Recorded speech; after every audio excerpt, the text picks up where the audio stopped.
तर गडकरी भाजपचे कान नेहमीच टोचतात. संजय राऊतांनी भाजपला हा टोमणा हाणलाय.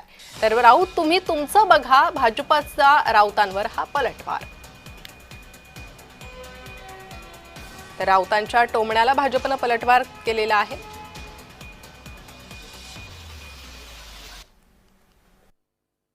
नितीन गडकरी हे कायम कान टोचण्याच्या भूमिकेत असतात.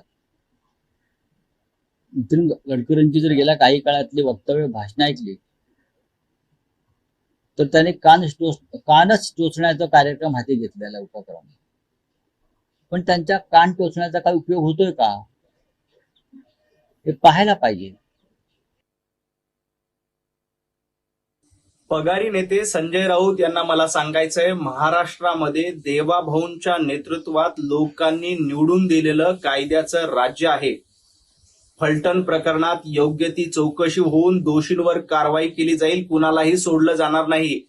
हे उद्धवजींचं सरकार नाही.